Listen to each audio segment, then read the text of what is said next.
Democrat in my entire life, nor will I ever. I am a libertarian and will be probably till the day I die.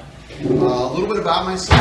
I was actually born and raised in St. Louis, and then after high school there, I decided I'd be wasting a lot of my parents' money or a lot of my money, so I joined the military, and I spent 9 years in the United States Navy on a boomer submarine out of Bangor, Washington.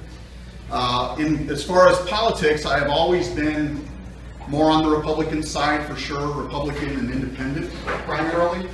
But then about 5 years ago, I discovered libertarianism. And initially I resisted it. It took a lot of convincing, it took a lot of reading, it took a lot of study. I educated myself way more than I ever had in my entire life on all the issues surrounding government, limited government, all those kinds of things. And after a few years, being a libertarian just all made sense. And I can, in no reality can I see myself going back the other direction at this point. As a representative to the state, people talk about, do you have experience? Where's your experience? Well, I am a 50-plus-year-old man that's worked in business for a long time. I also don't understand why it requires experience to go in and reduce government, reduce taxes, and stop spending. I don't understand why it requires experience to do those three things. So that's my pledge to all of the voters of District 135. If elected, those are the three things that I will never violate. I will do everything I can to reduce spending. I will do everything I can to reduce and limit the growth of government, and I will do everything I can to reduce and get rid of many taxes for the voters of District 135. My website is www.bilyeufortexas.com. You can check me out there and some of my positions on the issues.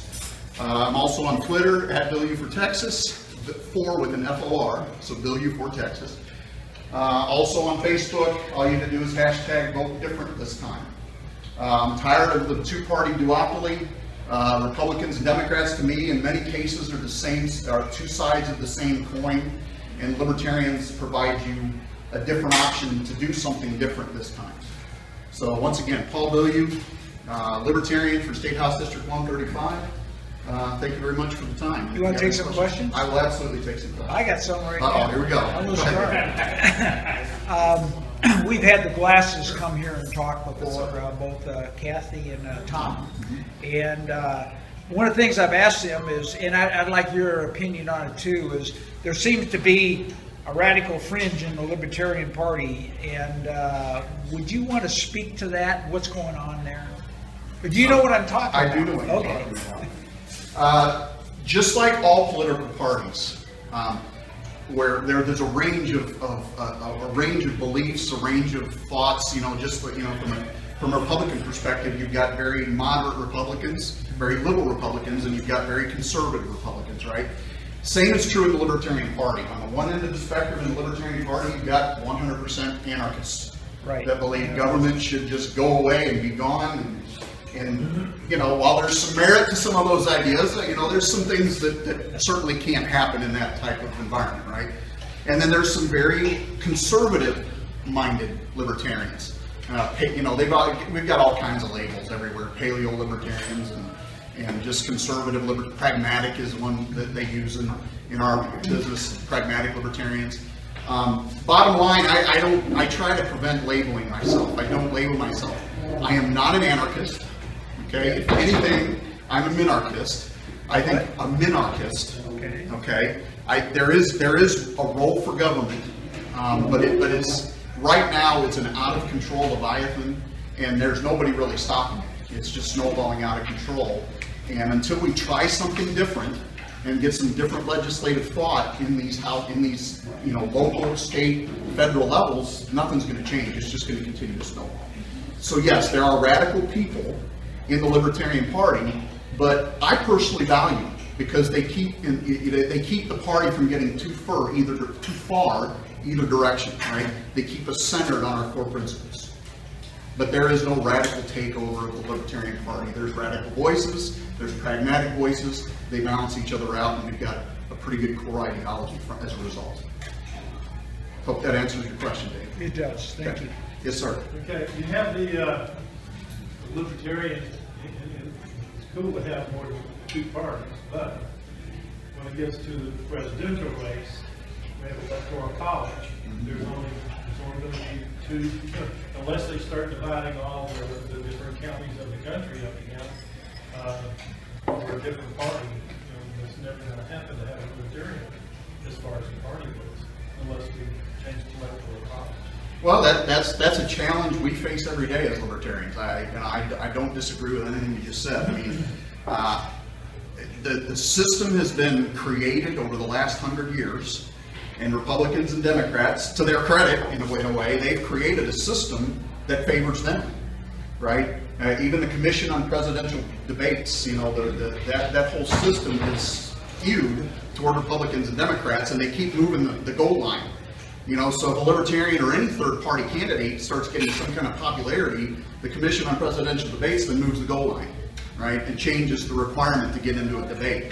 I really believe if we continue this fight, and the Libertarian Party is growing, it's growing more now than it ever has. We just had our largest non-presidential year national convention this past year, largest ever for any convention in the Libertarian Party. Over 1,200, 1,300 people attended in New Orleans. And I met everybody from neurosurgeons to lawyers to sex workers to homeless to CEOs of large companies are all there wanting one thing, and that's freedom. Aggressively reduce government and freedom for people to if you're not threatening the life, liberty, or property of another, then you should be free to live your life as you choose. So yeah, I agree that we have a huge hill and a huge struggle ahead of us. But we're the people that I know are all in on it because we refuse to give up. Yes, sir. I think when people are asking you about experience, they're not necessarily asking you about elected offices or things of that nature. I think they're more asking, have you ever worked as a clerk in an election? Was one of the questions. Or have you ever been a precinct chair? Or were you involved in any Tea Parties or Libertarian groups? I think that probably more the question. I can address that if you like. Sure. I did not. Up until 2012, I was just a person that just showed up at the polls every 2 years. And in all honesty, did very little research. I was a very uninformed voter. I would a lot of times go in there and just start pushing buttons. Same to say. Once I started on this libertarian journey, I did get more involved. In fact, so much so now, I am the Precinct 314 chair of the Libertarian Party. I am also the vice chair of the Harris County Libertarian Party. So I sit with Kathy and Tom Glass, who are also executive committee members on the Harris County, one of the largest counties obviously in the country, and I'm on the executive committee. So yes, I have learned all about Robert's Rules of Order, more than I ever cared to learn. Both. I recognize the value of it, but boy, it can get challenging. But to that point, yes, I did not have experience, but over the past 3 to 4 years, my learning curve has gone straight up. I hope that answers your question. Yes, sir. Paul, in spite of all of the corruption in Washington, it's obvious that Congress won't reform itself. Would you be in favor of using Article 5 of the U.S. Constitution to maybe limit the power and scope of the federal government, maybe term limits or financial limitations on Congress's authority? Well, I'm always for limiting government, first and foremost. So anything, as a state legislator, one of the things that I would really push for is first and foremost constitutional nullification in the state of Texas, something that I can control, right? Because as a state legislator, I can't do much about what the federal government is doing, but what I can do and what I would work with my peers in the legislature to do is convince them that, this is not constitutional. We as a state have the power to nullify that and refuse to submit to this federal mandate, this federal requirement, these federal funds, and reject federal funds. State of Texas doesn't need federal money.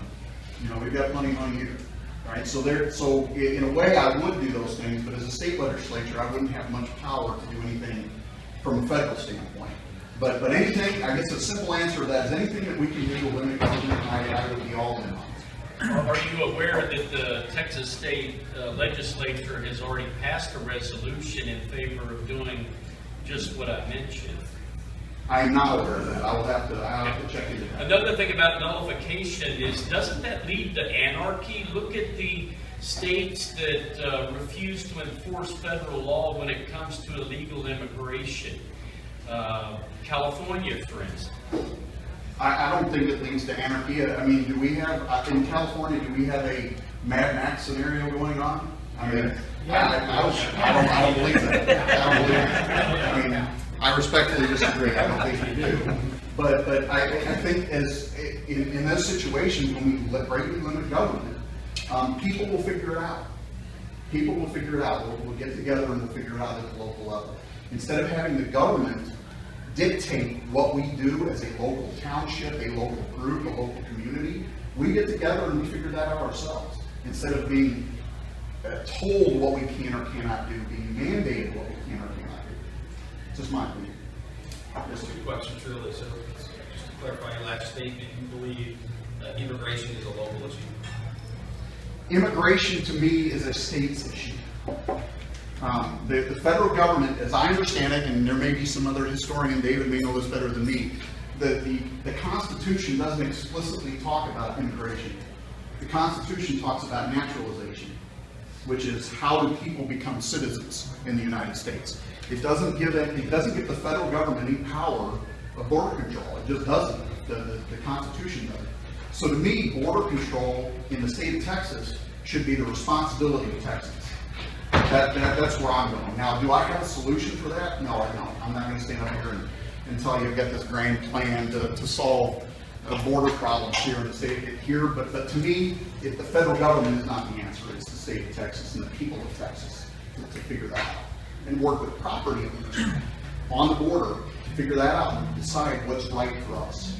Right, so under that argument, a certain state, perhaps California, could have open borders, and a state like Texas could have protected borders and set the gateway into our country through California. So I think our founding fathers made it pretty clear that it's not a state's issue on immigration. Second was Rand Paul. And your question is? So Rand Paul, his position on Article 5, mentioned states, are you familiar with that? I've read a little bit about that, but not completely. Does he support it or not? I'm not sure. Okay. Another question for you. We had one of our members was a Republican precinct chair, and he became disillusioned with the Republican Party. He went over to the Constitution Party, and I went to one of their meetings, and they suggested that they have a larger membership than the Libertarian Party. Kind of surprised me. Do you know if that's accurate? I do not believe that's accurate at all. Okay, I wouldn't think it was. I would be very shocked to believe that the Constitution Party, I would like to see those numbers. Okay, the second question I had then is they talked about a concern about ballot access and the whole thing there, and I'm sure you had the same concerns. But at the same time, should we have a ballot for president that has 30 plus names on the ballot? Well, there's got to be common sense, some kind of common sense rules. You can't have 40. I don't have the answer to that. Okay. But all I can tell you is the ballot access laws are way too restrictive right now across the country. They're different in every state. Some states are very liberal in who gets ballot access, and some states it's extremely difficult. So the Libertarian Party, for example, we have to get, if you're not familiar, as a third party, you have to get 5% of the vote in a statewide race in order to secure ballot access for the next cycle. Or if you don't, you fall off the ballot, then it requires a massive investment, about $250,000, to do a petition drive to get back on the ballot.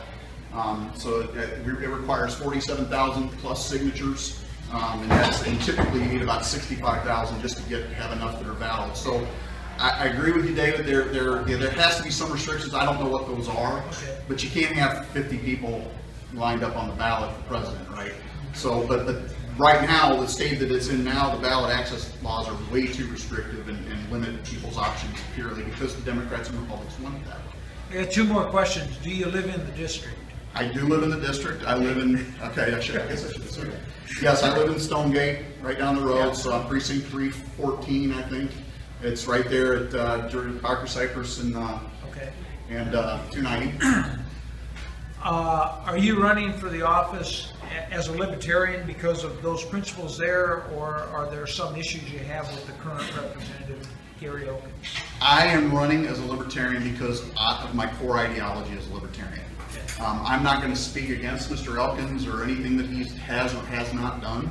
You're running out of principle and. I'm running out of principle. I don't believe that Republicans and Democrats, elected Republicans and Democrats, when they get elected, I don't believe they do the things that they say they're going to do.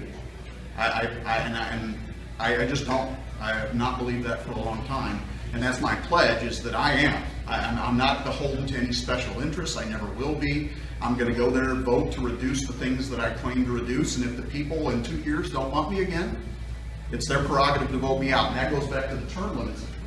To me, we're the term limiters. The people in this room, the people that show up at the ballot box are the ones that create term limits. We already have a system in place to create term limits, and it's people showing up at the ballot and getting different options on the ballot so people have more choices than just the same old people that run unopposed every time. Do you know who the largest contributor of your campaign is? To my campaign? Yeah. Yeah, Michael Chastain. That's a good question. Michael Chastain out of Austin, Texas. Okay. He is the largest. And I do know the largest contributor to others' campaign too. Would you consider yourself pro-life? I would consider, I don't like to label myself on that. I am anti-government in that particular argument. What I mean by that is I am against the government either prohibiting or funding abortion. That's my position on that. They should neither fund it, nor should they prohibit it. Prohibition is a slippery slope that if you look at our drug war, you look at even going back as far as alcohol prohibition, it creates a whole bunch of snowball effect, unintended consequences that will occur after it. And I would be glad to talk to anybody more about my thoughts on that instead of taking you down a rabbit hole here. But I guess I hope that answered your question. Other questions? If you were elected, every legislature has an opportunity to stick bills in. If you were elected, what would be the top three of these? Well, I probably wouldn't submit any bills because I'm against more legislation. What I don't have a top three that I would try to overturn, but things like, the gun issue, right? I think it's silly that we have to have signage and all kinds of things for people to carry personal protection, right? That all the rules and laws around that requirement. A private business has enough, responsibility to determine the weapons laws in their establishment, and people can either choose to go to that establishment or not based on they agree or not agree with that business, and I would go the same with anything. But I don't have a specific top three, but gun control would be one of them. So is that saying you believe in constitutional carry? I guess? Absolutely. Okay. I do. Man, I'm in the hot seat. What is your opinion of Donald Trump and his performance as president? What are the two things that you really like about him, and maybe two things that you would disagree with? Obviously, tax cut, right? The fact that he actually created and drove a tax cut, that would be one, because we're libertarian, we're all about getting rid of taxes. Two, some of the deregulation steps he's taken. Those would be the two things that I would favor that he's done, because as a libertarian, I'm all about those two things, right? I don't know that I want to get into negatives. I just don't think he's a good human being. Now, whether or not that means he's a good legislator or a good president, or that's for everybody in this room to determine on there for themselves. I just don't think, as evidenced by some of the stuff he said, some of the things he does, I just don't think, he's not a person I'd want to hang around with. That's for sure. So, but I don't have specific things that I would speak that out about. You said you were at Park of Cypress in 290? Yes, sir. I don't think that's part of 135. Yes, sir. It is. It is. I'm in 135, and that's where I live. Okay. Yeah. I was just looking at the map. It seemed like it was jive, 135. I sure hope so, because I've been doing this for 6 months now. That would be really embarrassing if I found out that my voter registration card says it's 135, so I think I'll go by that. Don't trust government. You're right. Don't trust the government, right? And I think we should have more than two parties. Yes, sir. You'd like to see us kind of enough of that. And when we have other parties like the Libertarian, we have independents, we have conservative parties, we have You got a question all of these coming, right? other things. Well, I'll get to it. Okay, so do you think, or do you fear that that's risking, like, you know, even a Republican or conservative votes to split up, where the Democrats, whether they're right or whether they're wrong, they all kind of stay together regardless, and then they're gonna, you know, get the votes. If we're split all up like we do, because the Republicans don't necessarily agree with every single thing that goes on, just like they don't agree with everything Trump does. So what do you think that's going to do for when we get on the line to, you know, I'm going to answer your question with a question. Who owns your vote? Okay. Who owns my vote? That's right. So if my vote is for a Libertarian, for an Independent, for a Democrat, which would never happen, or for a Republican, that's my vote. And I'm not going to get it. I refuse to get caught up in the wasted vote mentality. I used to be that way, but I realized that my vote is my vote, and if somebody earns my vote, they get my vote. Period. End of story. Regardless of color, regardless of logo, regardless of anything else. So, and too many people fall prey to that, and I fell prey to that for years. Right. My vote is my vote, I own it, and I will vote for whomever best represents me or who I want serving for me in office. I hope that at least partially answers your question. Try not to be a politician, but that was my biggest surprise is I got into an argument with someone on Facebook and they called me a politician.